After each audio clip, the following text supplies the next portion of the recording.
살아계신 거 믿으시죠?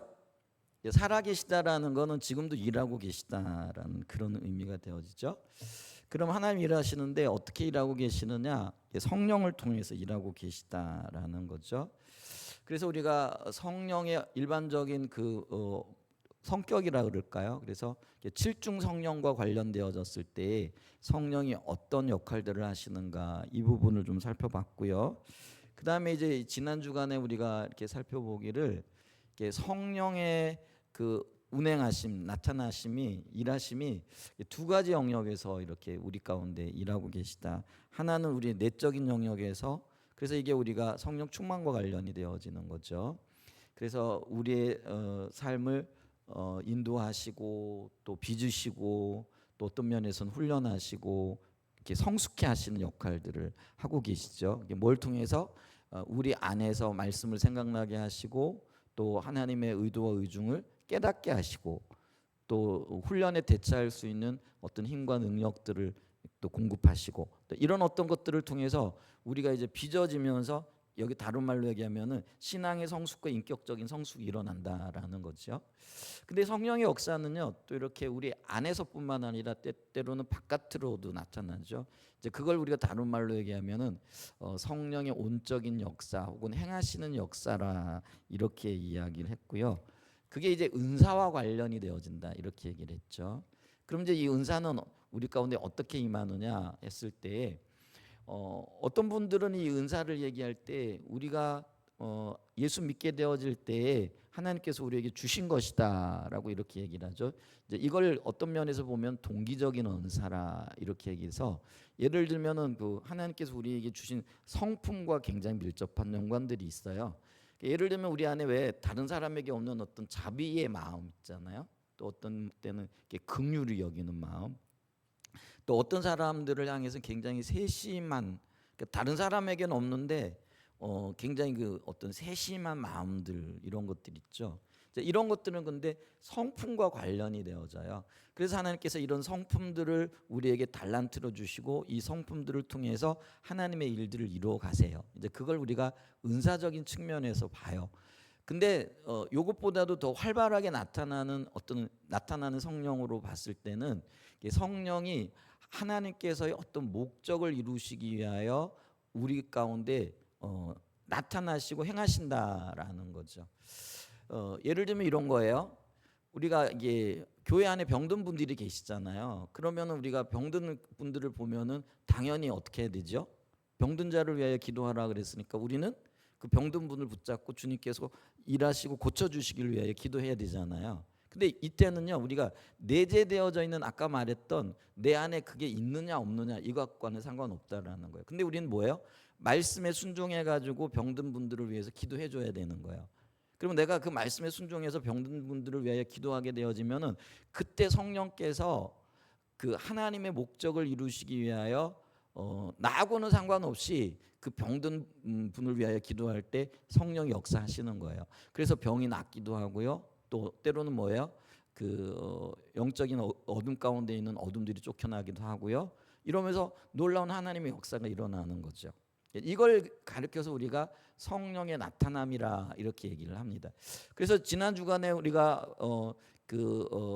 고린도전서 12장 7절에 보면 성령의 나타남은 우리를 유익하게 하려 하며 이렇게 말씀을 드렸잖아요. 그래서 이 성령이 일하시는 두 가지 방법 중에 하나는 내적에서 일하시고 하나는 뭐예요?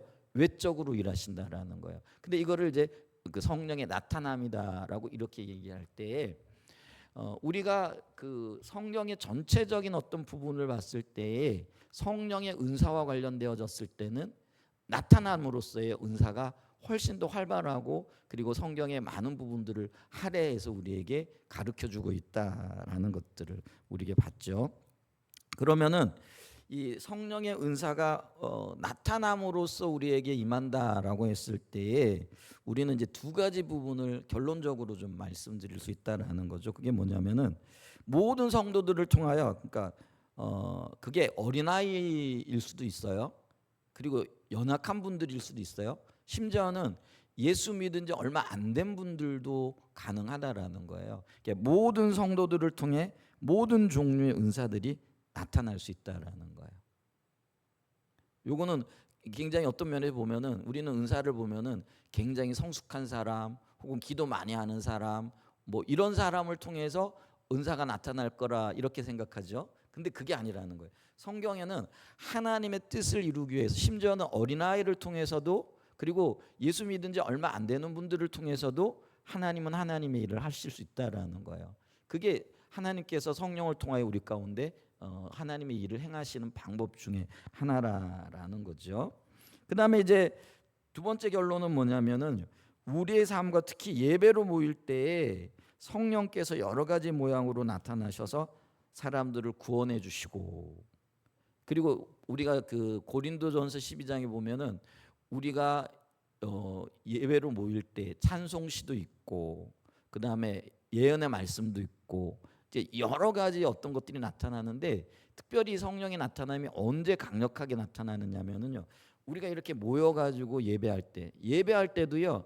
그냥 형식적으로 예배하는 게 아니라요. 하나님 그분이 우리의 구원자가 되실 뿐만 아니라 우리의 삶의 모든 주권자 되시는 것들 온전하게 인정하고 그분만을 온 마음을 다하여 높일 때 하나님이 그걸 기뻐하시는 거예요. 그러면 하나님이 기뻐하실 그때에 하나님께서 성령을 통해서 우리가요 굳이 기도하지 않아도요 혹은 우리가 특별히 집중하지 않아도요 그 가운데 어떤 일들이 일어나냐면 병든 자들이 치유받는 일이 일어나고요.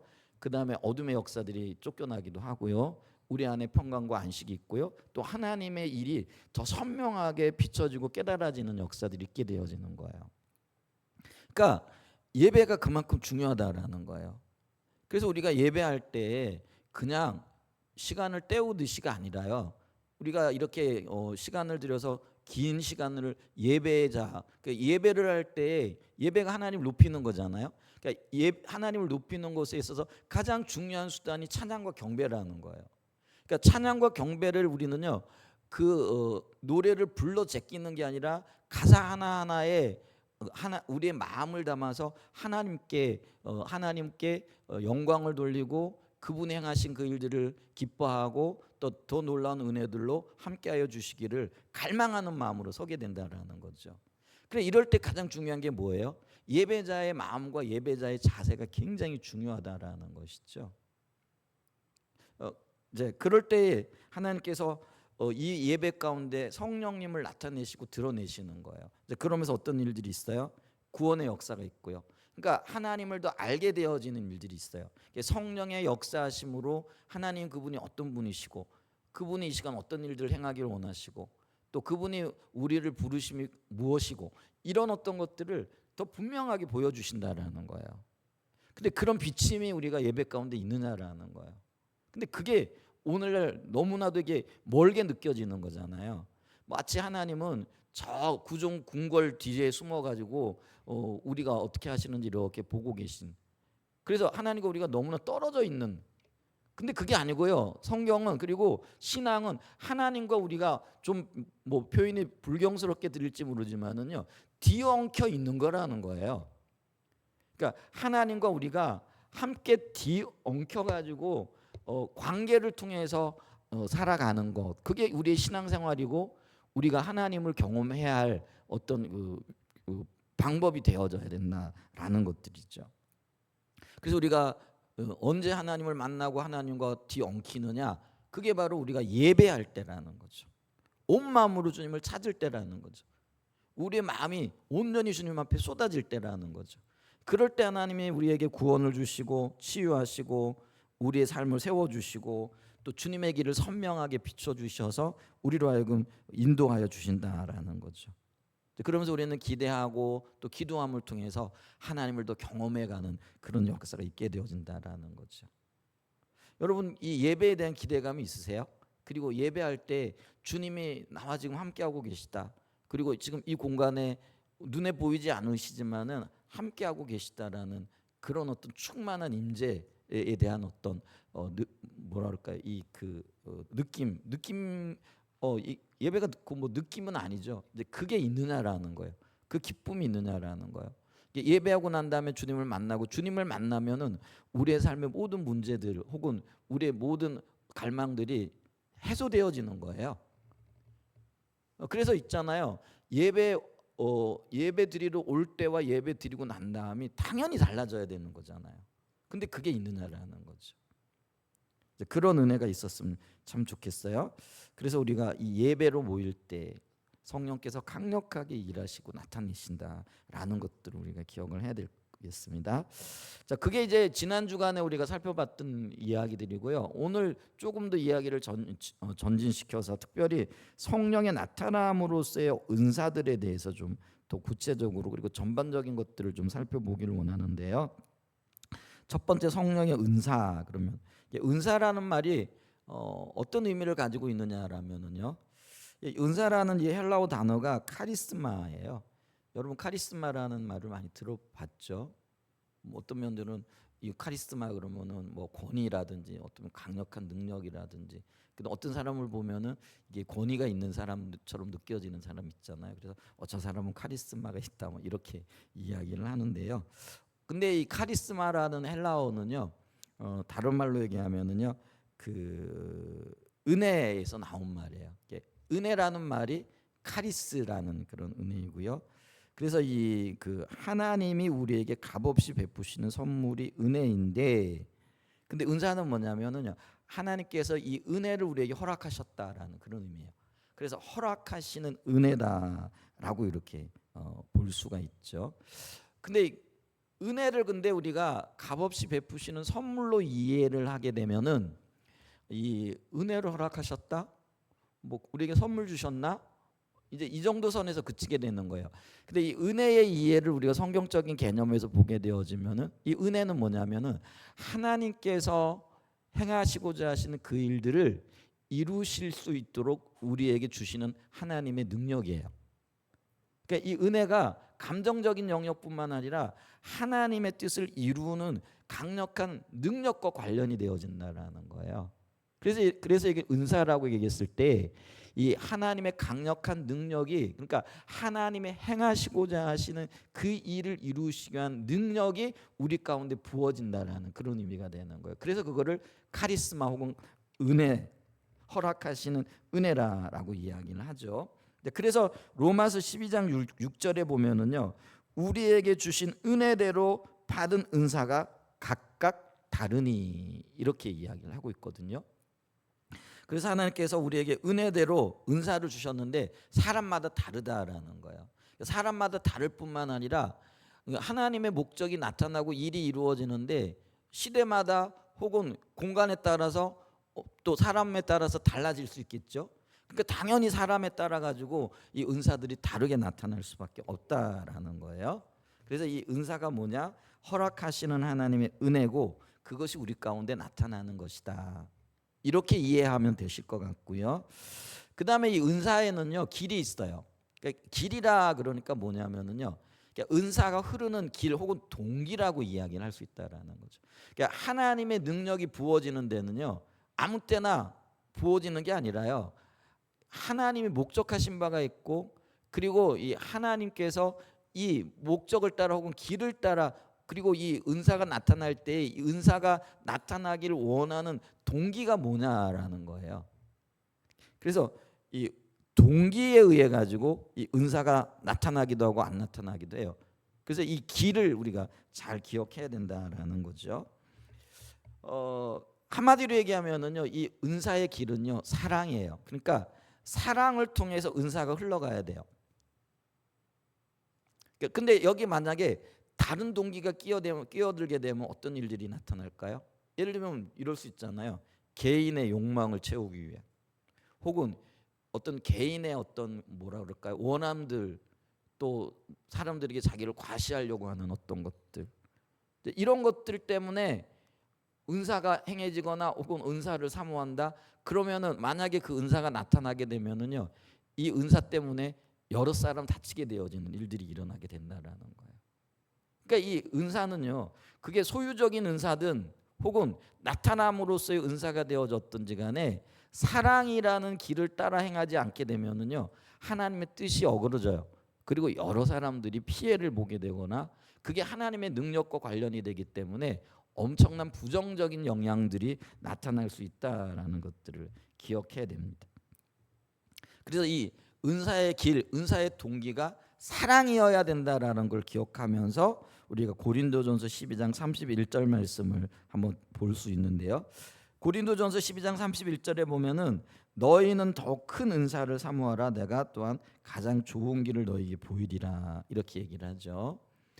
자, 우리가 흔히 고린도전서 12장을 은사장으로 이렇게 구분을 하기도 하는데요.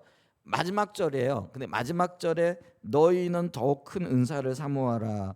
그러니까 은사를 추구하라라는 그런 의미인데 거기에 뭐라고 덧붙이느냐면은 그럼 내가 이 은사를 추구하는 너희들에게 가장 좋은 길을 보여주겠다 이렇게 얘기를 해요. 그게 뭐냐면 그 너희들이 은사를 추구하는데 그 추구하는 동기가 어떠해야 됨을 보여주겠다라는 그런 의미예요. 그렇게 말을 하면서 13장에 우리가 너무나도 잘 알고 있는 우리가 고린도전서 13장이 뭐예요? 사랑장이잖아요. 그럼 우리는 이게 사랑, 그래서 사랑에 대한 예찬으로 이 말씀을 생각하기 쉬워요. 근데 그게 아니고요. 이 고린도전서 13장은요. 사랑으로 은사를 행해야 된다라는, 그래서 사랑이 그만큼 중요하다. 은사의 길이 사랑이라는 걸 얘기를 하는 거예요. 그래서 이게 12장 31절에 대한 대답으로 13장이 지금 주어지고 있다라는 것들을 기억해야 됩니다.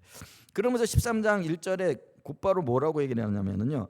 내가 사람의 방언과 천사의 말을 할지라도 사랑이 없으면 소리나는 구리와 울리는 꽹과리가 되고, 내가 예언하는 능력과 입이 있어, 능력이 있어, 모든 비밀과 모든 지식을 알고 또 산을 옮길 만한 모든 믿음이 있을지라도 사랑이 없으면 내가 아무것도 아니오 이렇게 얘기를 해요. 여기서 있잖아요. 그 우리가 기억해야 될 게 있어요. 그게 뭐냐면 사람의 방언과 천사의 말, 이게 이제 은사잖아요. 방언의 은사들 혹은 예언의 은사들 이런 것들을 얘기를 하잖아요. 그런데 뭐라고 얘기했냐면 이렇게 놀라운 능력을 가지고 있다고 할지라도 사랑으로 행하지 아니하면 혹은 사랑이 없으면 뭐라는 거예요? 울리는 꽹과리에 불과하다라는 거예요.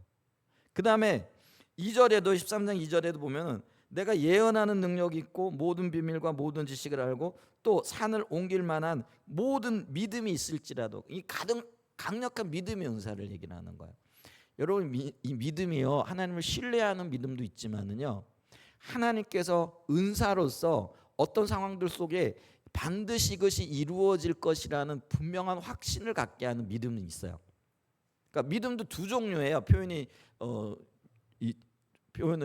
좀 그렇지만은 이게 하나님을 우리가 신뢰하는 신뢰의 믿음과 하나님의 능력이 임해서요, 이 일은 반드시 이루어질 거야, 이게 이제 은사로 임하는 믿음이 있다라는 거예요. 근데 여기 오늘 13장 2절은 이런 은사로 임하는 믿음이 이 모든 일들을 이룰 수 있고 모든 일들을 할 수 있다는 강력한 믿음이 주어진 은사로서의 믿음이 있다라고 할지라도 뭐예요? 사랑이 없으면은 그게 아무것도 아니라는 거예요. 자, 이걸 봤을 때 이 고린도 13장은요 사랑에 대한 이야기가 아니고요, 뭐 사랑으로 뭐 이해해도 상관없겠지만 근데 근본적으로는 사랑에 대한 이야기가 아니고요, 하나님께서 우리에게 은사를 주시는데 이 은사를 어떻게 활용해야 되느냐는 거예요. 어떤 마음으로 활용해야 되느냐라는 거예요. 방언은 자기 유익과도 관련이 되지만 예언을 한다든지 또 병 고치는 어떤 능력으로 혹은 어떤 믿음의 은사를 가지고 어떤 은사들을 행하든지 간에 사랑이 없으면은 그게 아무것도 아니라라는 그런 의미가 되어지는 거예요. 자, 그러면서 그래서 고린도전서 13장 1절과 3장이 사랑이 없는 헛된 은사에 대한 언급이죠.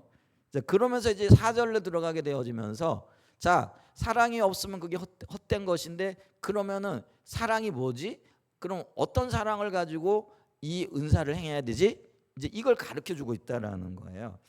자, 그래서 고린도전서 13장 4절에 보게 되면은요, 이 은사의 길로서의 사랑을 언급을 하면서 이 은사가 사랑이 어떤 것인가 이걸 얘기를 해요. 그래서 고린도전서 13장 4절과 7절을 보면 이렇게 얘기를 해요. 사랑은 오래 참고 사랑은 온유하며 투기하는 자가 되지 아니하며 사랑은 자랑하지 아니하며 교만하지 아니하며 무례히 행치 아니하며 자기의 유익을 굳지 아니하며 성내지 아니하며 악한 것을 생각지 아니하며 불의를 기뻐하지 아니하며 진리와 함께 기뻐하고 모든 것을 참으며 모든 것을 믿으며 모든 것을 바라며 모든 것을 견디느니라. 그리고 쭉 사랑에 대해서 얘기하고 난 다음에 고린도전서 13장 13절에 보게 되면은 믿음, 소망, 사랑을 얘기하면서 그 중에 제일은 사랑이라 이렇게 얘기를 하고 있거든요. 자, 근데 여기서 보세요. 아까 이 사랑이 은사의 길로서 우리에게 제시되어져 있다라고 얘기를 했죠. 그러면 이거를 이렇게 해석할 수도 있다라는 거예요. 우리가 은사를 행할 때 오래 참고 온유함으로 해야 된다라는 거예요. 우리가 은사를 행할 때 자기를 자랑하거나 자기를 드러내기 위한 교만으로 은사를 행해서는 안 된다라는 그런 의미예요. 그리고 은사자들은요 절대로 무례히 행하지 않아야 돼요. 근데 이런 원리들을 모르고 은사의 길을 모르니까 어떻게 하는 거예요? 은사가 조금 나타나면은요 금방 교만해지는 거예요. 금방 무례해요. 그럼 심지어는 이 은사자들이요 사람을 향해서요 반말을 막 찍찍하면서요 너는 내 말 들어야 돼 그래야 살아. 아니요. 그 은사를 가지고 사람을 섬기고 살리라고 주었는데 그거 가지고 자기를 과시하고 마치 자기가 뭐가 된 것처럼 하면은요 이 하나님의 길을 벗어나도 한참 벗어난 길이 되어진다라는 거예요. 그래서 오늘날 우리가 우리 교회 현장에서 은사 때문에 많은 어려움을 겪었잖아요. 근데 그 어려움을 겪었던 이유 중에 하나가 이 은사를 사랑으로 행해야 된다라는 은사의 길에 대한 분명한 성경적인 가르침에 대한 인식이 없는 거예요. 그게 없었다라는 것들을 우리가 기억해야 되는 거예요. 그래서 우리가 은사를 사모하라 내가 그 은사의 길을 보이리라 내가 길을 보이리라 그래서 사랑을 얘기하고 그 중에 제일은 사랑이라 그래서 이 사랑을 통해서 은사를 행해야 된다라는 것을 우리에게 분명히 얘기해주고 있다라는 거예요. 그러면서 여기 사랑이 무엇과 관련되어지냐? 조급하지 않고 오래 참고 온유하고 투기함으로 행해서는 안 되고 투기가 이게 시기 질투와 관련되어지는 거잖아요. 근데 우리 보세요. 교회 안에 여러 가지 은사들이 있고 다른 종류 각기 다른 은사들이 있잖아요. 근데 그 은사들을 가진 사람들이 서로 사랑하고 섬기고 그 은사들을 소중히 여겨주고 합력하여 하나님 뜻을 이룬다라고 생각할까요? 아니면 내가 가진 은사가 최고야. 그렇기 때문에 다른 사람의 은사들에 대해서 시기하고 질투하고 깔보고 이런 일들이 나타날까요? 이게 후자 쪽에 가깝다라는 거예요. 그러니까 이게 은사가 무엇 때문에 주어졌고 그 은사를 어떻게 행해야 되는가에 대한 분명한 우리의 인식이 없는 거예요. 성경적인 가르침이 없는 거예요. 그냥 나타나는 현상만 보고요. 그래서 그 은사들을 행하다 보니까 사랑이 결여되어진 그런 은사들이 되어지기 쉬웠다라는 거죠. 그래서 교회 안에 이 은사들로 인한 많은 상처들이 있어요.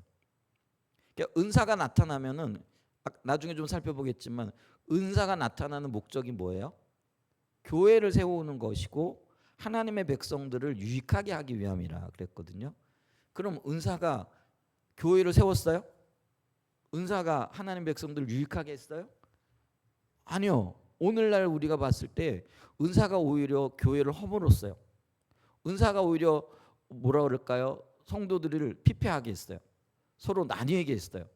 그런 일들이 있었다라면은 그러면은 이 성경에서는 교회의 유익과 성도의 유익을 위하여 은사들을 주었는데 그 목적이 이루어지지 못했다라는 거예요.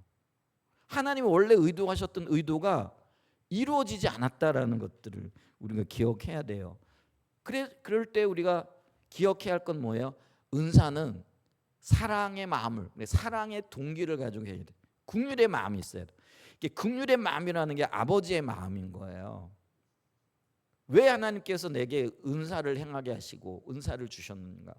거기에는요 교회를 아름답게 세우고 또 때로는 병 때문에 때로는 육신적인 연약함뿐만 아니라 정서적인 영역에 있어서 혹은 악한 영들의 영향력에 의해서 침해받고 있고 고통스러워하고 있고 힘들어하고 있는 그분들을 자유케 하고 새롭게 하고 하나님께로 가까이 이끌게 하기 위한 수단으로 주어진 게 은사라는 거예요. 근데 그게 자기를 과시하고 내가 이런 은사가 있어 하고 사람들에게 자기를 나타내기 위한 교만으로 작용하게 되어지면은 이거는 하나님의 의도를 벗어나 가지고요. 이게 은사가 오히려 교회를 무너뜨리는 역할들을 한다라는 것이죠. 그러니까 은사는요 철저하게 하나님 마음을 가지고 해야 돼요. 그리고 자기의 유익을 구해서는 안 돼요. 그래서 사랑해서 자기의 유익을 구취하며 이랬을 때 은사를 행할 때 그 은사 때문에 내가 유익을 받아. 여러분 이런 일들이 있어요. 우리 50년대 60년대 교회사에 보면은요 한국 교회 진짜 엄청난 은사들이 부어졌어요. 심지어는 죽은 사람들도 일어났고요. 뭐 이렇게 암 걸린 것 요즘 다 병원 가지만요. 예전에는 암 걸렸다, 죽을 병 걸렸다 그러면 어디로 갔어요? 교회로 갔어요. 기도원으로 갔어요.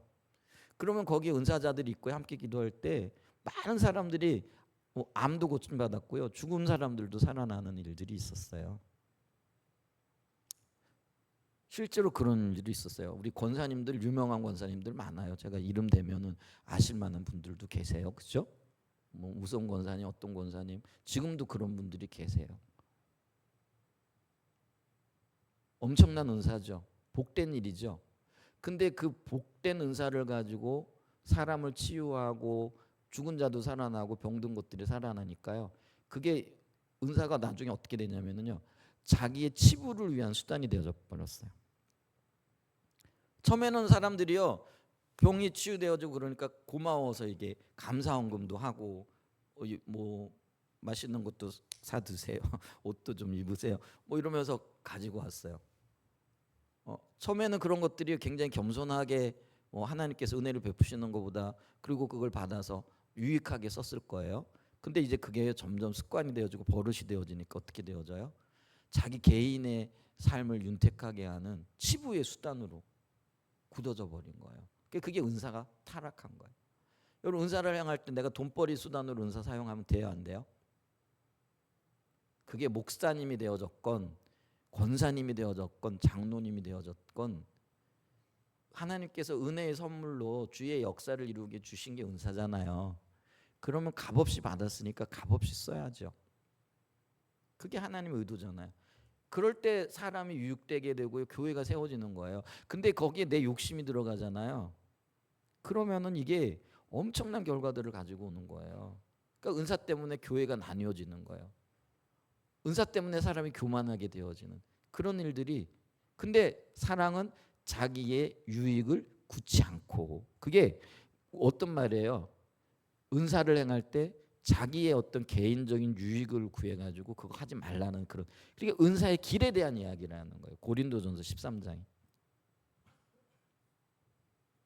사랑 자체에 대한 정의로 봐도 되겠지만 원래 주어진 의도는 그렇다라는 것들을 우리가 기억해야 된다라는 거예요. 그리고 또 하나 뭐예요? 우리가 여기서 지켜봐야 할 게 모든 것을 참을 뿐만 아니라 모든 것을 믿고 모든 것을 바라보고 모든 것을 견뎌야 된다 그러잖아요. 은사를 행할 때요.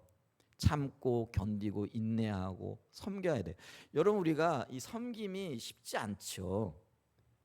섬길 때 우리가 기쁨으로 섬기는데 내가 기쁨으로 섬기는 것만큼 어떤 기쁨에 대한 어떤 대가가 따라오느냐? 그렇지 않아요. 여러분 교회를 한번 섬겨 보세요. 교회를 섬긴다고 누가 알아주기를 하나요? 아니면 누가 뭐 그것 때문에 뭐 금전적인 유익이 있기를 하나요? 전혀 없잖아요. 오히려 평생 섬겼잖아요.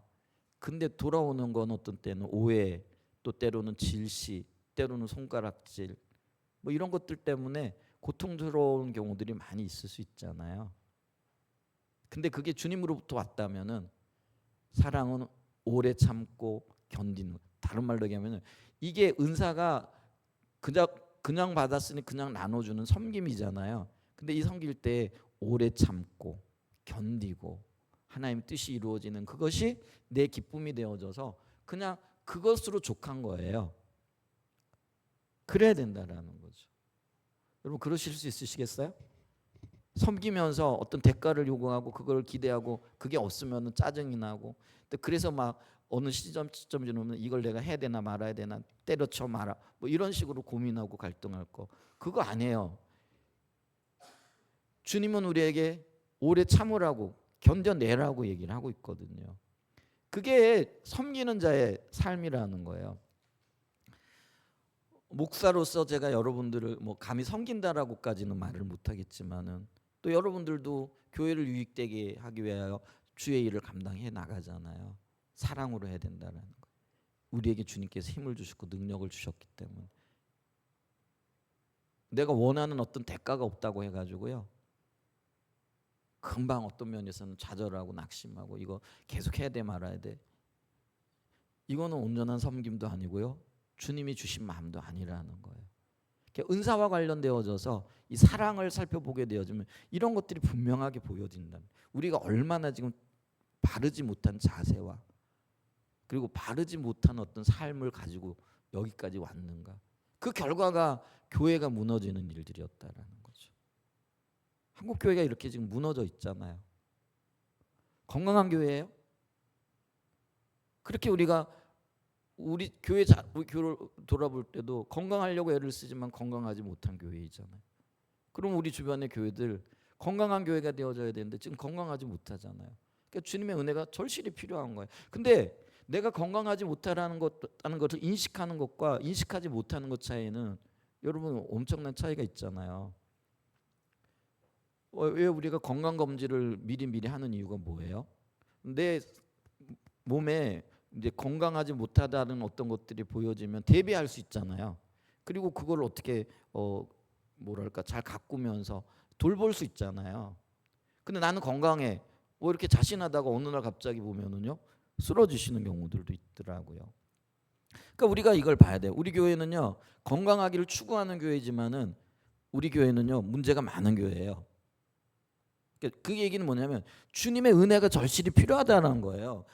그리고 또 교회가 문제 많은 건 당연한 거예요. 왜냐하면 문제 많은 사람들이 모이는 곳이잖아요. 죄인들이 모이는 곳이 교회잖아요. 그러니까 죄인들이 모이고 문제 많은 사람들이 모이니까 당연히 문제가 많은 거죠. 그걸 인정하고 인식하고 그러면 우리가 어떻게 주님의 은혜 가운데 이런 것들을 해결해 나갈 건가. 절실하게 주님을 찾아야 되는 거죠. 그렇지 않아요? 그걸 우리가 그래서 우리는요 은혜가 필요한 교회예요. 저와 여러분은요 하나님의 은혜가 너무나도 절실히 필요한 분들이라는 거예요. 이걸 인식하게 되어지면요 더 겸손하게 되겠죠. 더 은혜를 사모하게 되겠죠. 더 건강한 교회가 되어질 수 있겠죠. 그런 은혜가 있어야 된다라는 거죠. 그래서 사랑과 관련되어져서 이 은사의 길이 뭔가 이걸 좀 우리가 볼 수 있는 은혜. 그래서 여러분 고린도전서를 다시 한번 읽어보세요. 13장을. 이 사랑 짱이다. 일반적인 사랑이 아니에요. 이게 주님의 길과 관련되어져 있는 사랑이라는 것들을 보시고 이 사랑장을 좀 유심히 좀 보실 수 있는 은혜가 있기를 축복합니다. 큰 세 번째 그러면 이제 요걸 토대로 해가지고요 은사에 대한 전반적인 이해를 좀 보기를 원합니다. 작은 첫 번째 이 은사는요 하나님의 일을 효과적으로 이루시기 위한 하나님의 수단 혹은 연장이에요. 그러니까 자주 말씀드리잖아요. 연장이라는 게 뭐냐면 도구잖아요.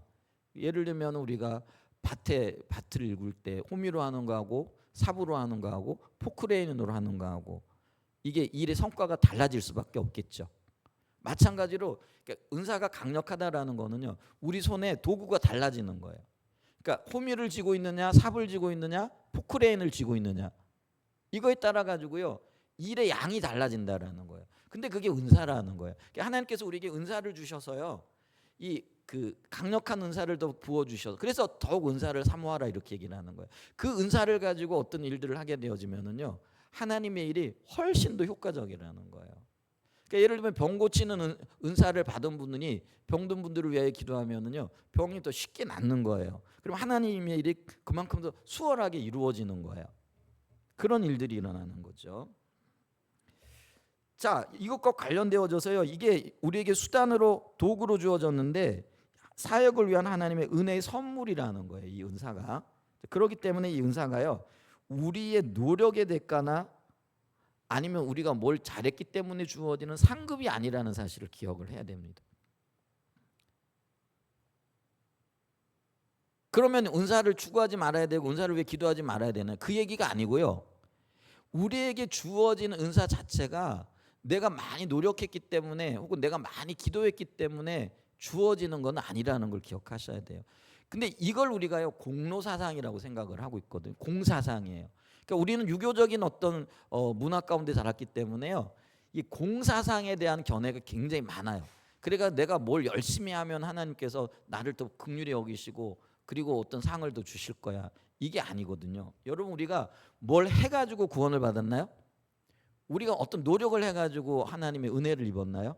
그게 아니에요. 하나님은 정말 우리를 구원하실 때 동기 자체가 사랑이실 뿐만 아니라 우리가 아무것도 하지 않으셨을 그때 우리를 구원하셨고 자녀 삼아 주셨다라는 거예요. 마찬가지로 하나님께서 우리에게 하나님의 일을 위하여 우리에게 어떤 일들을 맡기실 때도요. 네가 뭘 잘했기 때문에 네가 노력을 많이 했기 때문에 우리가 뭐 어떤 열심히 있기 때문에 이게 아니에요. 하나님의 목적을 위하여 하나님의 주권적인 역사로 우리에게 은사를 주시는 거라는 것들을 기억해야 된다라는 거죠. 그래서 우리의 노력의 대가가 아니에요. 은사가 하나님의 선물이라 얘기를 했잖아요. 그래서 갈라디아서 3장 2절에 보면은요. 너희가 성령을 받은 것이 율법의 행위로냐 혹은 듣고 믿음으로냐. 그러니까 우리의 구원도 마찬가지예요. 우리가 율법을 행했기 때문에 구원을 받았어요? 아니면 복음을 듣고 그냥 믿었기 때문에 구원을 받았어요? 행위가 아니라는 거예요. 근데 우리는 오늘날도 뭐예요? 내가 뭘 좀 해야지. 이런 어떤 부담감을 가지고 있다고요. 당연히 우리가 하나님을 사랑하기 때문에 사랑하는 자는 주님의 말씀에 순종하게 돼 있어요. 그게 동기여야 되지 내가 뭘 함으로 하나님이 나에게 어떤 것들 주실 것이라는 이런 의도를 가지고 접근하지 않는다라는 거예요. 그게 율법주의라는 거예요. 근데 오늘날 우리 가운데 그런 율법주의적인 사고가 너무나 팽배해져 있어요. 그래서 우리가 안 하면은 하나님 내게 꼭 뭐 벌 주실 것 같은 그런 생각을 가지고 그러니까 이게 자유함이 없는 거예요. 우리 신앙은요 하나님과의 관계 가운데 아들의 자유함이 있어야 돼요. 우리 아이들이요 어렸을 때 보니까요 뭐 돈 안 벌어 오더라고요. 일 열심히 안 하더라고요. 그런데 와가지고 꼬박꼬박 밥은 달래.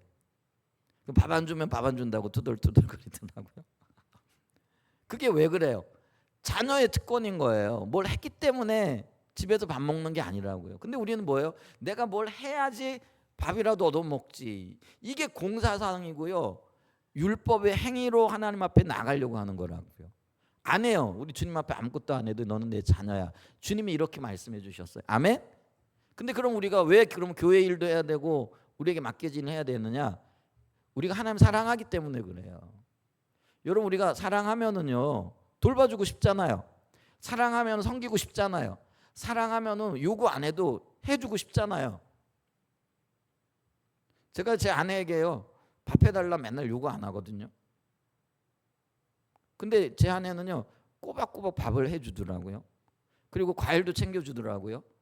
그래서 제가 어떤 때는 그만해 나 별로 과일 안 좋아해. 그래도 이거 먹어야 돼. 건강이 좋으니까 먹어야 돼. 이러면서 가지고 오더라고요. 그래서 제가 뭘 했기 때문에 그런가요? 안 해요. 사랑이 동기가 되어져요. 그래서 그 일을 하는 거예요. 그래서 우리가 하나님을 섬기고 하나님이 귀중하게 여기는 교회를 우리가 섬기고 하나님의 백성들을 섬기는 이유는 뭐예요? 그게 힘들지만 섬기는 이유는요. 우리가 하나님의 사랑을 받은 자로 나도 하나님을 사랑하기 때문에 그런 거예요.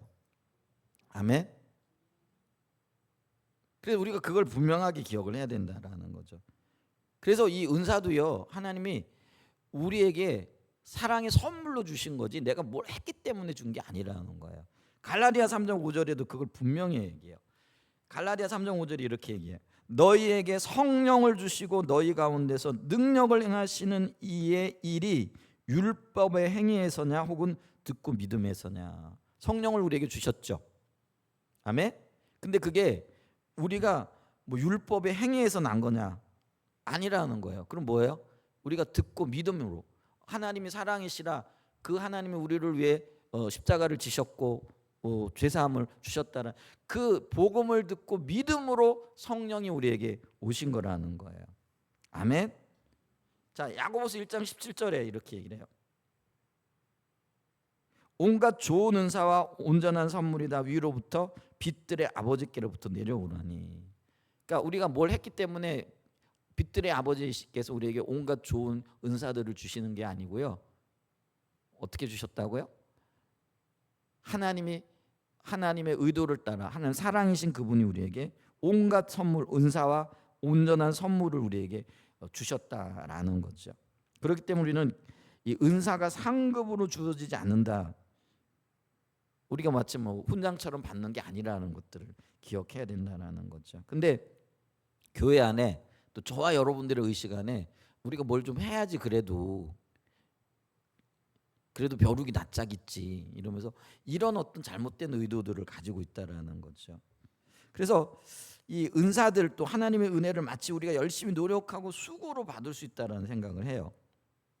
그런 어떤 견해를 가지고 있다라는 거죠. 이제 그런 견해를 가지고 있으면은요, 이제 어떤 결과가 나오느냐면은요, 은사 받는 일을 굉장히 어려워해요. 그래서 있잖아요. 아까 은사가 성령의 나타남이라 그랬잖아요. 그럼 병든 분이 있어요. 그러면 성경은 뭐라고 얘기를 해요? 병든 자를 보고 기도해라 말씀하고 있잖아요. 그럼 우리 말씀에 순종해가지고 병든 분이 있으면 제가 기도해드릴게. 그럼 뭐 가서 그냥 함께 기도해드리면 되는 거예요. 근데 아까 이 은사를 노력의 어떤 대가로 생각을 하면 난 기도도 열심히 안 하는데, 난 새벽 기도도 안 하는데, 나는 뭐 예배도 뭐 가끔 빼먹기도 하고 잘 안 드리는데, 그러니까 내가 기도한다고 뭐 치유가 되겠어? 이렇게 생각을 하는 거예요. 그러니까 기도를 아예 할 생각조차를 안 하는 거죠. 여러분, 병 낫는 게 나 때문에 나을까요? 아니면 하나님 은혜로 낫는 걸까요? 하나님 은혜로 낫는 거잖아요. 그러면 우리가요, 말씀에 순종해서 병든 분이 보여지면 저분이 좀 자유로워졌으면 좋겠다, 치유되어졌으면 좋겠다. 그게 아버지 마음이잖아요. 그러니까 하나님 마음을 가지고 그냥 기도하는 거예요. 근데 우리가요, 이 은사를 노력의 대가로 생각하면은요, 이 은사 받는 거, 은사가 나타나는 거 이런 걸 굉장히 어려워한다라는 거예요. 그리고 자기를 바라봐요. 내가 기도도 열심히 안 하는데, 내가 믿음도 없는데, 뭐 이런 생각을 한다라는 거죠. 여러분, 주님의 치유는요, 나 때문에 나타나는 게 아니에요. 하나님의 능력으로 나타나는. 우리 성경의 모든 기적과 이적들을 좀 보자고요. 바울이요, 개인적인 혹은 인간적인 능력이 많았기 때문에 죽은 자를 살리셨을까요? 아니, 인간적인 능력이 아무리 뛰어나도요, 죽은 자 살릴 수 있어요, 없어요? 있어요, 없어요? 근데 바울이 죽은 자 살렸어요, 안 살렸어요? 유두구 살려냈잖아요. 베드로 죽은 자 살려냈어요, 안 냈어요? 그럼 베드로가 죽은 자를 살릴 만한 능력이 그에게 잠재돼 있나요? 아니에요. 그거는 베드로의 능력도 아니고 바울의 능력도 아니에요. 그럼 누구의 능력이에요? 하나님의 능력인 거예요. 주님의 이름으로 하는 거예요. 근거는 내게 없거니와 내게 있는 곧 나사렛 예수 그리스도의 이름으로 명하노니 일어나 걸으라. 그러면서 잡아 일으키잖아요. 베드로도 그걸 알고 있는 거예요. 내 안에 능력이 없다라는 거예요. 그러니까 이 은사가 선물이라는 걸 아는 사람은요, 그걸 기도하는 거를, 그리고 이 은사가 나타날 수 있다라는 거를 인정해요. 그리고 그냥 말씀에 순종해서 기도해 주는 거예요. 그럼 낫고 안 낫고는 하나님이 알아서 하실 거예요. 아멘. 그 주님의 역사라는 거예요. 근데 자기에게 초점을 두잖아요. 그럼 은사를, 나 기도도 열심히 안 하는데, 나 믿음도 없는데, 이 은사에 대해서 굉장히 어렵게 생각한다라는 거예요. 반면에 또요, 극단적인 건데요, 내게 은사가 나타났어요. 내가 기도했더니 어떤 분이 병이 낫네. 그러면 즉각 어떤 생각이 들까요? 야, 내가 기도 많이 해서 그래. 내가 열심히 예배하고 내가 많이 헌신했기 때문에 이런 일들이 생겨. 이게 반대 극단의 생각이 우리 속에 떠오른다라는 거예요. 근데 이게 영적인 교만이고 영적인 우월감이 되어진다라는 거예요. 그래서 은사가 나타나면은요, 내 자신의 영성이나 노력의 결과로 착각하기 때문에, 그래서 우월 의식에 빠져요. 그래서 이렇게 생각하는 거예요. 에휴, 집사님 기도 좀 하지, 기도도 안 하고 말이야. 여러분, 만약에 내가 새벽기도 나와서 열심히 기도했는데 그것까지는 좋아요. 근데 다른 분들 보고 저분은 새벽기도도 안 나오네, 기도를 열심히 안 하네. 만약에 조금이라도 이런 생각이 내 안에 있잖아요. 그럼 내가 영적인 우월감과 그리고 교만에 빠져 있는 거예요. 여러분, 내가 기도하는 건 하나님과의 관계고 그분도 기도하는 건 하나님과의 관계예요. 그러니까 내가 판단하고 내가 그거를 우월의식을 가지고 바라볼 그런 어떤 뭐라 할까요? 그런 어떤 능력이나 혹은 그런 자격이 내게 주어져 있지 않다라는 거예요. 근데 우리는 그렇게 생각한다라는 거예요. 아니 저분은 기도 좀 하지. 왜 기도를 안 해? 아 저분은 왜 새벽 기도를 안 하는 거야? 새벽 기도 하시는 여러분들 축복합니다. 근데 다른 분들 보고요 새벽 기도 하나 안 하네 그런 건 말할 필요가 없어요. 그거는 주님과의 관계에 달려 있는 거예요. 아멘. 그러니까 내가 주님 앞에 그렇게 서야 된다라는 거예요. 그리고 다른 사람들을 판단하면 안 된다라는 거예요. 고린도 교회가요 정확하게 그 지경에 있었어요. 그러니까 고린도 교회는 1장 7절에 보면은 너희가 모든 은사에 부족함이 없다라고 얘기를 해요. 근데 이 부족함이 없는 은사를 가지고 고린도 교회에 일어났던 일이 뭐예요? 분당이에요. 판단하는 일이에요. 네가 옳리 그러니. 그리고 뭐예요? 재판에 나가는 거예요. 심지어는 온갖 음행들 하여간 세상에도 없는 온갖 죄악들이 교회 안에 다 있었다라고 얘기를 해요. 은사가 그렇게 많은데 쉽게 얘기하면 우리가 볼 때는 그런 영적인 사람들이 많은데 어떻게 그런 일들이 일어날 수 있었겠느냐라는 거예요. 그게 영적인 교만에 빠져 있었고요. 그 교만에 빠져 있으니까 하는 일이 뭐예요? 순전히 판단하고요. 순전히 다른 사람들 나는 안 그러는데 너는 왜 그래? 이런 식으로 상대를 바라봤기 때문에 성도들을 바라봤기 때문에 그렇다라는 거예요. 고린도 교회는요. 은사는 부족함이 없었을지 모르지만은요. 신앙의 성숙과 인격에는 상당히 많은 문제를 가지고 있었다라는 거죠. 그렇기 때문에 사도 바울이 그 교회를 향하여 뭐라고 얘기를 하냐면 내가 너희를 신령한 사람을 대한 것 같이 너에게 말할 수 없다. 고린도전서 3장 1절에 그렇게 얘기를 해요. 그러니까 너희가 영적인 사람들이 아니라는 거예요. 그러니까 영적인 사람들로서 내가 너희들을 볼 수가 없어. 그러면서 뭐라고 얘기를 하냐면 3절에요. 너희는 아직도 육신에 속한 자르다. 이렇게 얘기를 하는 거죠. 자, 그래서 은사가 많다는 것이 그 성숙을 뜻하는 게 아닙니다. 은사는 선물이고요. 성숙은요. 십자가의 순종과 그리고 그 복음 앞에서 자기 자신을 항상 관계 가운데로 돌아보는 거예요. 주님과의 관계 가운데로 나가는 거예요. 그리고 있잖아요. 이 하나님과의 관계 가운데 순종의 삶을 통해 항상 자기 자신이 훈련되어져 가는 영역이라는 거예요. 이게 이제 내적인 성령과 굉장히 밀접한 연관이 있다라는 거예요. 그래서 여러분 보세요. 우리는 부지런히 훈련받고요. 다듬어져야 할 존재들이라는 거예요. 왜냐하면 불완전하기 때문에. 근데 이거는요. 세월이 많이 흘러야 돼요. 그럼 또 세월만 흘러갔다고 그러면 성숙해지고 그러면은 이게 하나님 기뻐하시는 사람이 되었냐? 그게 아니에요. 그것도 또 아니에요. 그럼 어떻게 해야 돼요? 내가 훈련되어져야 할 필요가 있다라는 걸 인식할 뿐만 아니라 자기 자신을 하나님 앞에 내어드리는 자가 되어야 된다는 거예요. 그러니까 우리 삶 전체가 철저하게 하나님 중심적으로 가야만이 이 일들이 일어나는 거예요. 자기 중심적이라는 건 아직도 자기가 살아있다라는 의미잖아요. 그러니까 모든 판단에 혹은 모든 사고의 중심에 내가 있다라는 거잖아요. 근데 하나님 중심적이라는 건 뭐예요? 내 판단과 내 사고의 중심에 하나님이 계시다라는 거예요. 그래서 우리는요. 말씀대로 생각하고 말씀에 따라 행동하고 말씀대로 사고하는 그리고 판단하는 자들이라는 거예요. 그게 하나님 중심적인 사람들의 특징이에요. 근데 이거를요. 오랫동안 저와 여러분들이 인식하면서 훈련해 나가야 된다라는 거예요. 여러분 이 인격적인 성숙과요 신앙의 성숙은요 하루아침에 일어나지 않아요. 그래서 이런 유명한 말이 있잖아요. 영적인 길에는요 왕도가 없다, 지름길이 없다라는 거예요. 여러분 오늘 내가 갑자기 내일 굉장히 성숙한 그리스도인이 되어져 있을 거라? 아니에요. 십자가 안에서요 내가 정말 자기를 부인하면서 하나님의 통치와 인도를 받기를 즐거워하고 기뻐하는 수많은 시간들이 겹겹이 쌓이면서 내가 영적으로 성장하고 성숙하는 거예요.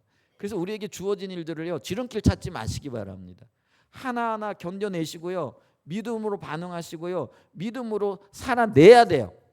그럴 때 우리가 성장하고 성숙할 수 있다라는 거예요. 어느 날 갑자기 내가 오늘 갑자기 거인이 돼 영적인 거장이 되어져 있을 거라. 아니요. 아주 유명한 이야기가 있잖아요. 어느 마을에요. 이게 영적으로 굉장히 성숙한 분들이 많이 나왔대요. 그래서 어느 분이 찾아가가지고 이 마을에서 영적인 거장들이 많이 태어났군요. 그랬더니 노인분이 그런 얘기를 하잖아요. 우리 마을에는 어린아이만 태어났습니다. 그렇게 얘기하더래잖아요. 여러분 영적인 거장은 태어나는 게 아니라요. 훈련되어지는 거예요. 저와 여러분들이요. 주님 앞에서 빚어져야 돼요. 근데 그걸 우리는 되게 싫어하잖아요. 지름길 찾고 있잖아요. 근데 그게 하나님의 의도가 아니에요. 하나님이 우리를 구원하시는 구원사의 계획을 가지고 수천 년을 이어서 오셨잖아요. 시간이 필요하다라는 거예요. 하나님의 뜻과 하나님의 목적이 이루어지는. 그냥 오늘 내가 약속하고 그래 내가 내일 이루어질게 이게 아니라는 거예요. 약속하신 그 약속이 이루어지기까지 수많은 조건과 수많은 반응들이 만나야 되는 거예요. 그러면서 그곳에서 하나님의 역사가 나타나는 거예요. 그게 우리의 신앙생활이에요. 그러니까 우리 신앙생활은요, 허공에 붕 떠 있는 그게 아니고요, 굉장히 구체적일 뿐만 아니라 역동적이라는 것들을 기억하셔야 됩니다. 그래서 주님과 부딪혀가며 살아가야 되는 거예요. 그리고 살아내야 되는 거예요.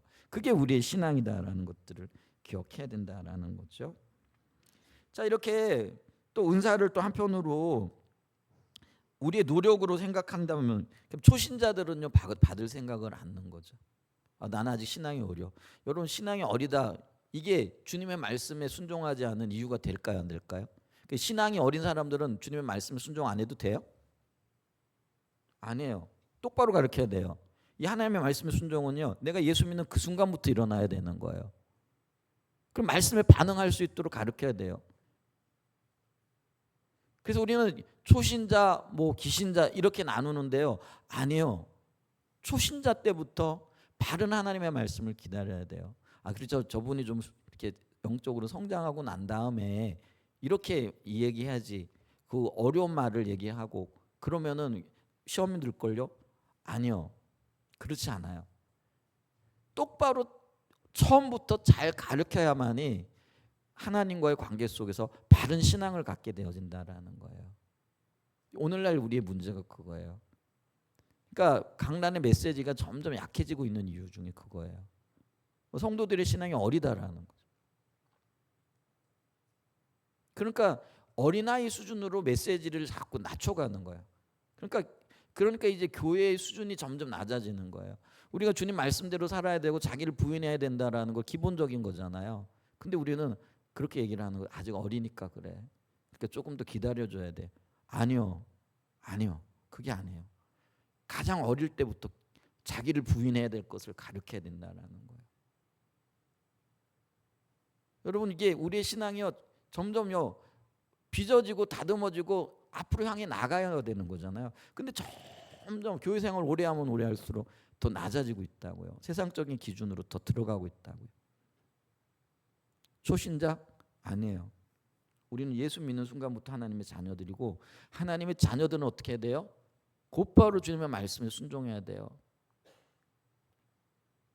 예수님이 그러셨잖아요. 내 십자가 똑바로 져야 돼. 너 자기를 부인하지 않으면 내 제자가 될 수 없어. 근데 오늘날 자기 부인하라 그러면 어려워하니까 조금 더 성장하면 그렇게 가르치죠. 아니요. 근데 그거를 누가 요구하느냐? 성도들이 요구를 한다라는 거예요. 뭐라고 얘기하는지 아시죠? 우리가 직장 생활하는데 사회에서 얼마나 힘들게 살아가는지 아시잖아요. 그러니까 좀 부드럽게 메시지 좀 전해주세요. 좀 우리 좀 알아들을 수 있도록 쉽게 좀 얘기를 해주세요. 그걸 요구한단 말이에요. 근데 그 요구가 안 들리면 뭐예요? 우리는 신앙생활 할 말 다른 교회 많이 있는데요. 이렇게 떠나버린다라는 거예요. 그러니까 목회자 입장에서는요. 성도가 떠나가는 것보다는 좀 그렇지만 있는 게 좋잖아요. 그게 자꾸 낮춰져 간다라는 거죠. 부끄러운 이야기예요. 제가 그렇고 오늘날 목회자들이 그렇다는 이야기예요. 근데 그렇게 해가지고는요. 하나님이 의도하신 하나님의 교회, 하나님의 자녀들, 하나님의 백성들은 안 된다라는 거예요. 이게 굉장히 큰 문제가 되어진다라는 것들을 기억해야 되죠. 그 다음에 내가 열심히 노력해가지고 은사들이 주어진다라고 생각하면은요, 이 은사 때문에 교회 내에 수많은 시기, 질투 문제들이 생기는 거예요. 그러니까 이게 있잖아요. 나는 기도는 많이 안 하는데 그래도 받을 건 받고 싶은 그런 마음이 있잖아요. 그래서 저 사람은 기도를 많이 해가지고 은사를 많이 받았나 보다. 그럼 인정해주면 또 되는데 그건 또 아니고요. 저 사람은 주시는데 왜 나는 안 주시는 거야? 그러면서 여기서 시기 문제가 일어나고요. 그러면서 관계의 문제가 생겨나고요. 많은 문제들이 생겨난다는 거죠. 그러니까 기본 전제가 잘못됐지만은 그 기본 전제를 인정한다라고 할지라도 그걸 인정했을 때 이런 수많은 문제들이 나타난다라는 거예요. 그 은사 때문에 교회가 어려움을 겪는 이유들이 바로 이런 거예요. 그러니까 은사를 통해서 연합하고 내가 못하는 그것을 다른 분은 은사를 받았어 하니까 그게 박수 쳐야 될 일이잖아요. 교회가 세워지는 일이 그 기쁨이잖아요. 하나님의 뜻이 이루어지는 그 자체가 기쁜 일이잖아요. 근데 그게 안 되는 거예요. 또 열심 있는 분들은요. 이게 예를 우리가 얘기하는데 자기가 볼 때 열심히 없는 분 같은 분들에게 막 은사가 임하기도 하고 그분을 통해서 하나님 역사하시기도 하잖아요. 그러면 이제 이때부터 뒤집어지기 시작을 하는 거예요. 아니 나는 이렇게 열심히 일하는데 왜 나를 통해서는 하나님 안 하시고 저 사람을 통해서 여러분 그게 하나님의 주권적인 역사라는 거예요. 그래서 그걸 우리가 인정해야 된다라는. 그러니까 하나님 중심적인 사람들은요. 하나님이 주권을 가지고 계시기 때문에 하나님의 뜻이 이루어지는 그 사실 하나만으로 기뻐하는 거예요. 여러분 공동체 유익이 있으면은요. 그분만의 유익일까요? 내게는 유익이 없을까요? 어떻게 생각하세요? 우리 김 집사님 앉아 계신데 김 집사님에게 좋은 일이 일어나는 그 일이 김 집사님에게만 유익일까요? 제게는 유익이 안 될까요? 안 해요. 김 집사님의 유익이 제게도 큰 유익이 되어지는 거예요. 아멘. 그러면 기뻐해야죠. 교회에 지금 굉장한 유익이 있잖아요. 그러면 박수 쳐주고 기뻐하고 함께 하나님의 역사가 일어난 것들에 대해서 기뻐해야 되잖아요. 이런 마음이 크세요? 아니면은 조금 이렇게 시기하는 마음이 더 나서고 아유 내가 그래도 이런 마음이 올라오세요? 정직하게 주님 앞에 서서 반응해야 돼요. 우리가 하나님의 말씀 앞에 어떻게 반응하느냐가 우리의 신앙이 결정된다고요. 바른 반응해야 돼요. 그런 반응하면 안 돼요. 옳지 않은 반응을 하면은요, 옳지 않은 결과와 열매가 나타날 수밖에 없다라는 거예요. 근데 바른 반응을 하면은요, 하나님이 기뻐하시고 내게도 유익되어지고 교회 전체의 유익이 되어지는 그런 열매들이 맺혀진다라는 거예요. 많은 열매들이 맺혀져야 돼요. 아멘. 한번 쳐다보시죠. 옆에 계신 분들. 축복합니다. 은사들이 많이 나타나시고요. 잘 되어지는 은혜가 있기를 축복합니다. 아멘. 자, 그다음에 작은 두 번째인데요. 은사가 주어지는 목적은 교회와 개인의 덕을 세우기 위함이라는 거죠. 그래서 고린도전서 12장 7절에 보면은요. 성령이 나타나면 유익하게 함이라 이렇게 얘기를 해요. 유익, 이익이 있다라는 그런 의미잖아요. 자, 고린도전서 14장 3절에도요.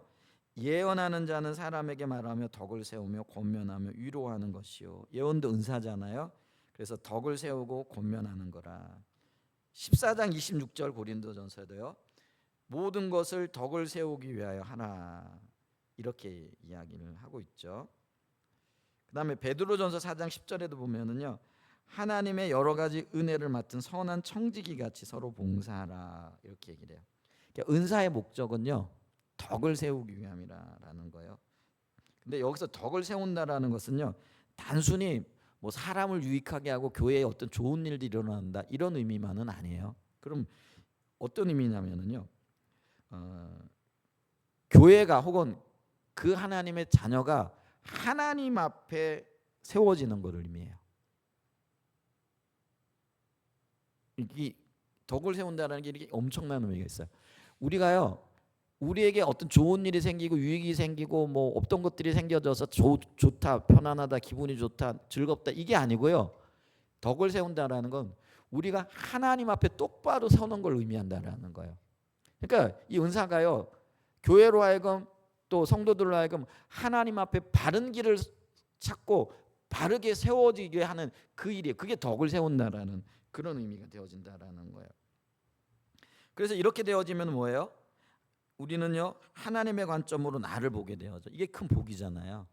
하나님의 눈으로 나를 보게 되어지는 거예요. 그러니까 우리가 하나님을 알게 되어질 때 나타나는 굉장히 큰 유익 중에 하나가 뭐냐면 하나님의 눈으로 나를 보게 되어지면 나를 정확하게 판단하고 정확하게 보게 되어지는 일들이 생기게 된다라는 거죠. 이제 그렇게 되어지면 우리가 하나님의 뜻 안에서 삶을 조종하고 순종하고 하나님과의 관계 안에서 우리의 삶이 복되고 아름답게 빚어지게 되어진다라는 거죠. 그래서 결국 은사의 목적은요 섬김이에요. 그리고 사랑이에요. 아버지의 마음으로 사람을 살려내는 거예요. 그리고 그 사람을 하나님 앞에 세우는 것이다라는 거죠.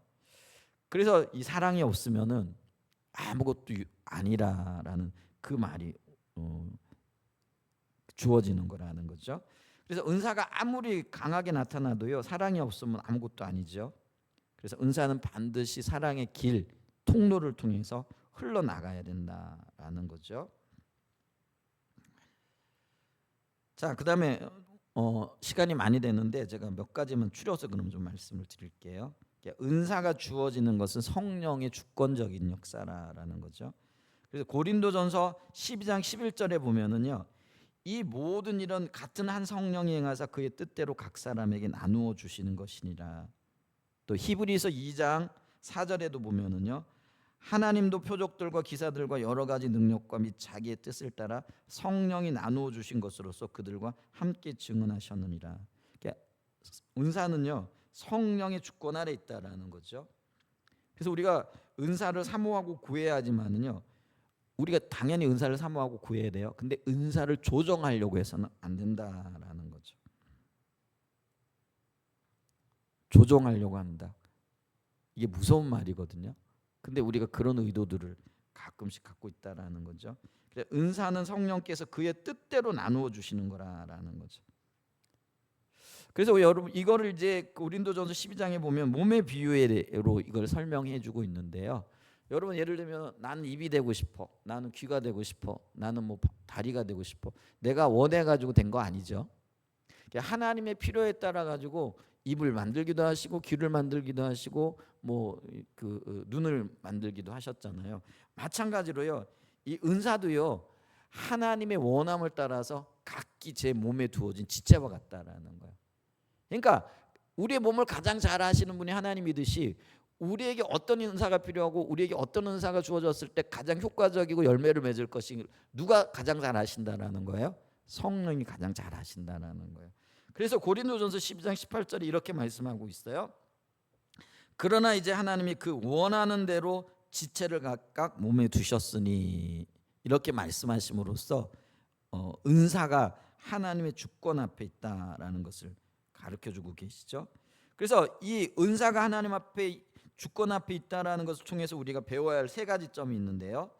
첫 번째는 뭐냐면은요, 어떤 은사가 더 귀하고 어떤 은사가 덜 귀하다는 우리의 평가는요, 하나님의 평가와 다를 수 있다라는 거죠. 여러분 우리 은사를 볼 때 어떻게 생각해요?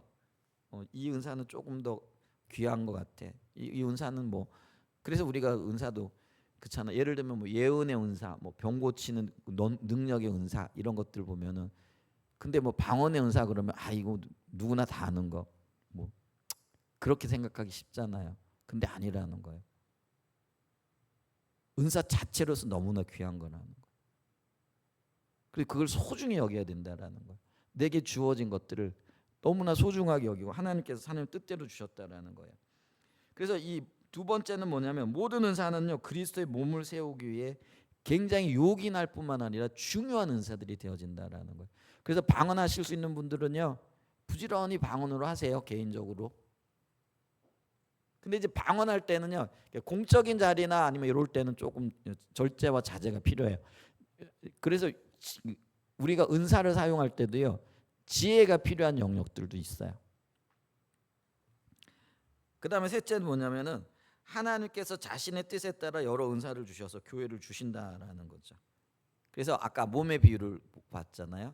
그래서 내게 주어진 은사, 이 은사를 통해서 하나님께서 교회를 세우기를 원하신다. 그래서 이 은사를 주셨다라는 그런 인식을 가져야 된다라는 거죠. 그렇기 때문에 우리는요, 은사가 나타날 때 비교하거나 경쟁하지 말아야 합니다. 하나님께서 다른 사람을 통해서 역사하시면 감사해야 돼요. 또 나를 통해서 만약에 하나님께서 역사하시면은요, 겸손함으로 그 하나님의 의도 가운데 순종해야 된다라는 거예요. 그러니까 이 은사가요, 교회에 해를 끼칠 이유가 전혀 없다라는 거예요. 이런 것들만 우리가 분명하게 인식을 하면은요, 은사 때문에 교회가 시끄럽다, 이런 일이 있을 수가 없다라는 거예요.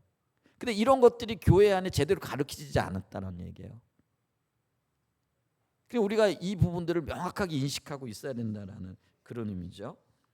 그 다음에 또 하나 우리가 알아야 될 거는 네 번째인지 다섯 번째, 제 원고에는 여덟 번째로 돼 있는데 제가 몇 가지 건너를 띄웠어요. 예, 여러분 하나는 뭐냐면은요, 은사는 사모하는 자에게 주어진다라는 거예요. 그렇기 때문에 사모함으로 나가야 된다라는 거예요. 사모한다라는 간절히 바라고 원한다라는 그런 의미잖아요.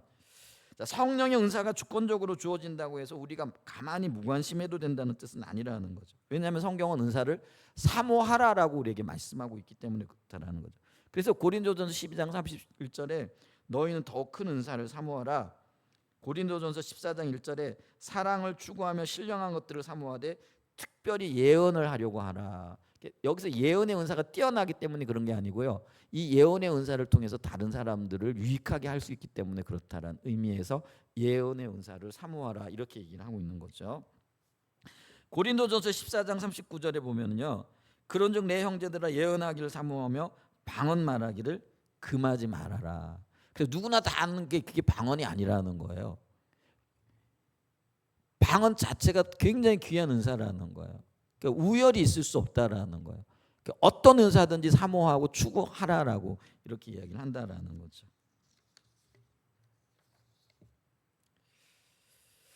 그러니까 은사는 성령의 주권 아래 있지만은 성도는 은사를 사모해야 합니다. 사모한다라는 것은요, 내 욕망을 위해 능력을 탐하는 것이 아니라 교회를 세우고 사람을 섬기고 복음을 증거하기 위해 성령의 나타나심을 간절히 구하는 것이라는 거예요. 이 열망이 있어야 된다는, 주님의 영광을 위한 것이 되어져야 된다라는 거죠. 그 다음번에요, 이 은사가 주어진 것에 하나님 후회는 없다라는 거죠. 로마서 11장 29절에 보면은요, 하나님의 은사와 부르심에는 후회함이 없느니라. 자, 이 구절은요, 원래 이스라엘을 향한 하나님의 언약적 신실하심을 말하는 문맥 속에 있는데요, 그러나 넓은 원리로 볼 때 하나님께서 주신 은혜와 부르심은 하나님의 신실하심 위에 있다는 사실을 보여준다라는 거죠. 근데 우리가 이 말씀을 들을 때 오해하면 안 되는데, 은사와 부르심에 후회하심이 없다는 말은 은사가 나타나는 사람이 언제나 하나님께 인정받는다는 뜻이 아니라는 거예요. 자, 하나님 은사가 주어졌어요. 그 은사가 어떤 때는요, 내가 잘못하고 있을 때도 은사가 거두어지지 않고 나타나요. 왜냐하면 하나님 은사는 온전하기 때문에. 근데 문제는 뭐예요? 사람이 온전하지 않기 때문에 이 은사가 잘못 활용되어지는 경우들이 있더라는 거예요. 그런 측면에서 은사는 후회함이 없다라는 거죠. 근데 후회함이 없는 이 은사가 잘못되게 사용되어졌을 때에도 그럼 하나님은 침묵하시는가? 아니에요. 하나님은 그거를 책망하시기도 하시고요, 벌을 주시기도 하신다는 거예요. 그리고 하나님의 의도와 상관없이 행해지는 그 은사들은 어떤 면에서는요, 하나님과는 전혀 상관없는 일들이 되어지기도 한다라는 거예요. 아주 위험한 뭐랄까요, 무서운 하나님의 말씀이 마태복음 7장 22절과 23절에 있는데요, 이렇게 얘기를 해요. 그날에 많은 사람들이 나더러 이르되 주여 주여 우리가 주의 이름으로 선지자 노릇하며 주의 이름으로 귀신을 쫓아내며 주의 이름으로 많은 권능을 행하지 아니하였나이까리니 그때 내가 그들에게 밝히 말하되 내가 너희를 도무지 알지 못하니 불법을 행하는 자들아 내게서 떠나가라 하리라. 여러분, 하나님의 은사에는 후회함 없기 때문에 은사가 나타났어요. 근데 그 은사를 행하고도 이 사람들은 어떻게 되어졌어요? 불법을 행하는 자가 되어져서 쫓겨나 어둠에서 울게 될 거라는 경고를 받고 있다라는 거예요. 여러분 있잖아요, 아까 지금 은사가 행해지는 게 하나님의 사랑의 동기로 행해져야 된다고 그랬어요. 근데 그 은사가 내 유익을 위하여 잘못 사용되어질 때요, 은사는 나타날 수 있어요. 근데 그 은사를 행한 나는 어떻게 되는 거예요? 오히려 불법을 행한 자가 되어질 수 있다라는 거예요. 두렵고 떨리는 말씀이에요. 이 말씀은 매우 두려운 말씀이죠. 그래서 은사가 나타났다고 해서 반드시 하나님과 바른 관계에 있다는 보장은 아니라는 거예요. 어떤 분들은 그렇게 생각해요. 하나님이 이런 은사를 행하시는 거 보니까 나를 여전히 신임하고 계셔, 나를 돌보고 계셔, 내가 하나님 대로 잘 살아가고 있는 거야. 아니에요. 은사에는 후회함이 없기 때문에 그 은사는 그대로 나타나요. 근데 나는 잘못된 동기와 내 욕심을 따라가다가 하나님으로부터 버림받을 수 있다라는 거예요. 여러분, 수많은 은사자들이요, 그렇게 해서 하나님으로부터 버림받았어요. 여러분, 성경의 인물로 사울 왕을 예를 들 수 있잖아요. 사울 왕이요, 그분이 은사를 많이 받은 분이에요. 그래서 심지어는 선지자들 틈에 앉아가지고 예언도 하고 막 이렇게 얘기를 했잖아요. 근데 그가 욕심을 부리잖아요. 동기가 잘못됐잖아요. 그래서 그가 나중에 어떻게 되어져요? 하나님으로부터 철저하게 외면을 당하는 사람이 되어지는 거예요. 근데 그런 예들은요, 우리 주변에 너무나 많다라는 거예요. 그러므로 은사보다 중요한 것은요, 하나님과의 바른 관계라는 거예요. 그리고 이런 바른 관계 가운데 은사가 행해질 때 이 은사가 아름답게 유익을 끼치는 도구가 되어질 때 그런 거죠. 근데 은사보다 중요한 것은요, 하나님의 말씀에 대한 순종이고요, 그리고 성령의 열매를 맺게끔 하는 인격적인 성숙이 나타나야 된다라는 거예요. 자, 마지막으로요, 큰 네 번째인데요, 은사의 4단계가 있어요. 은사는 갑자기 나타나기도 하지만은 은사는요, 성장의 과정이 있다라는 거. 첫 번째 뭐냐면은요, 적극적인 섬김의 단계로 이게 역할의 단계라 이렇게 얘기를 합니다. 자, 성도는 먼저 섬김의 자리로 나가야 된다라는 거예요. 그러니까 내게 은사가 있건 없건 내가 해야 될 근본적인 거, 기본적인 것들은 해야 된다라는 거예요. 아, 나는 은사가 없으니까 난 섬김의 은사가 없어요. 나는 안 섬길래요. 나는 병 고치는 은사가 없어요. 그래서 기도 안 할래요. 이게 아니라는 거예요. 성경에서 뭐라고 얘기를 하고 있어요? 성도에게 기본적으로 맡겨진 역할이 있다라는 거예요.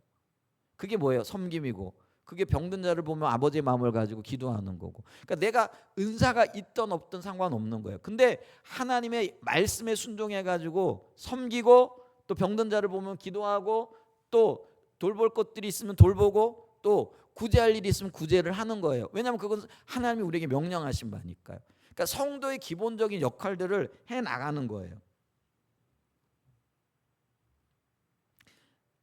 은사는 가만히 앉아 있는 사람에게 과시용으로 주어지는 것이 아니라는 거예요. 우리가 섬김의 자리로 나갈 때, 성도로서의 기본적 역할을 감당할 때에 은사가 주어진다라는 거예요.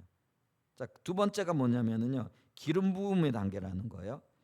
자, 내가 이런 일들을 성실하게 감당하잖아요. 그러면 성령께서 특정한 영역에서 반복적으로 은혜를 부어주시며 사역을 감당하게 하신다라는 거예요. 예를 들면은요, 섬기라는 하나님의 말씀에 순종하여 섬겼더니 어떻게 섬겨야 될지가 보여지는 거예요. 깨달아지는 거예요.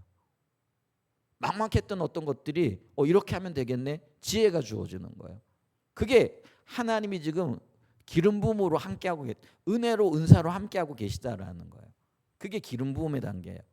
세 번째 단계는 뭐냐면은 이 기름 부음의 단계가요, 체계적이고 구체적으로 더 빈번하게 나타나는 거예요. 그럼 이제 사역으로 나가는 거예요.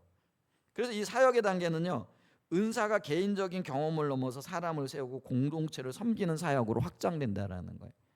그랬잖아요. 내가 기본적으로 섬길 때 그 일이 나타나잖아요. 그러면 내가 이 일을 더 해야 되겠네 하고 이 일들을 더 적극적으로 추진하게 되어지는 거예요. 그럼 이제는 이게요, 많은 사람들에게 유익을 끼치게끔 되어진다라는 거예요. 그 다음에 네 번째가 뭐냐면 직분의 단계예요. 자, 하나님께서 공동체 안에서 그 사람을 세우셔서 지속적인 책임과 역할을 감당하게 하신다라는 거예요. 그러니까 어떤 분들을 보면 저분은 구제의 은사가 있는데 이분의 어떤 구제의 역할들을 감당할 때 사람을 상하게 하지도 않고 구제하면서도 사람을 기분 나쁘게 할 수도 있잖아요.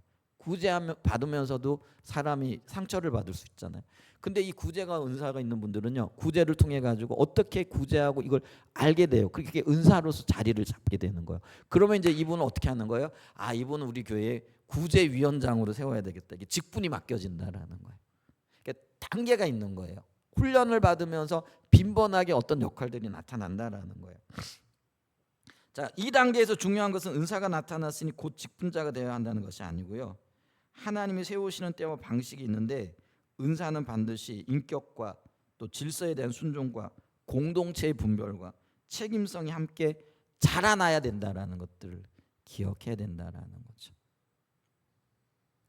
그래서 이 은사들이 개인의 유익을 넘어서 교회의 유익과 그리고 성도들의 유익을 줄 수 있는 그런 자리로까지 아름답게 활용되어져야 된다라는 거죠. 제가 이렇게 말씀을 이렇게 나누면서요, 여러분도 이런 생각을 하고 있는 것 같아요. 은사가 나하고는 이렇게 좀 거리가 먼 것 같아. 이렇게 말씀을 하기는데 조금 그렇다. 이해는 되어지지만은 그게 내 삶의 실제가 되어질까? 지금 이런 생각을 하고 지금 듣고 계신 것 같은 게 느껴져요. 그러신가요? 멀리 떨어져 있는 게 아니에요. 왜냐하면 내가 주님과의 바른 관계 속에서 하나님의 자녀요, 하나님의 일꾼으로 부름 받았잖아요. 여러분 우리는 그리스도의 제자잖아요. 그러니까 그리스도의 제자로서 주님이 맡겨주신 일들을 감당해 나가야 되잖아요. 근데 이 열망이 있게 되어지면은요, 하나님께서 주님의 일을 위하여 여러분들에게 은사를 부어 주신다라는 거예요. 목회자에게만 주는 게 아니고요, 우리 모두에게 부어질 수 있다라는 거예요. 그러니까 우리는 모두가 은사자들인 거예요. 그 가능성을 열어놓고 주님 앞에 서야 된다라는 거예요. 그러니까 그럴 때 더 적극적이 되어진다라는 거예요. 그래서 나와는 상관없는 그게 아니고요, 굉장히 지금 중요하고도 밀접한 이야기를 나눴다라는 거예요. 그래서 은사를 사모하는 자리에 서십시오. 그리고 나를 통해서 하나님의 나라가, 주의 백성들이, 그리고 교회가 유익되게 되어지는 그런 영광을 보게 해주세요. 이런 갈망을 좀 가졌으면 좋겠어요. 말씀을 전하고 이 말씀이 여러분들에게 좋은 영향력을 미쳐야 되고, 근데 이게 좀 그러네요. 하나님께서 일하셔서 비춰주시고 깨닫게 하여 주실 줄 믿습니다. 그리고 더 적극적인 마음과 자세를 가지고 주님 앞에 서실 수 있는 그런 은혜가 있기를 예수님의 이름으로 간절히 축복하고 축원드립니다. 자, 오래 앉아 계셨는데 좀 일어나셔서 우리 찬양 하나 하고 기도하고 예배 마치죠. 115장입니다.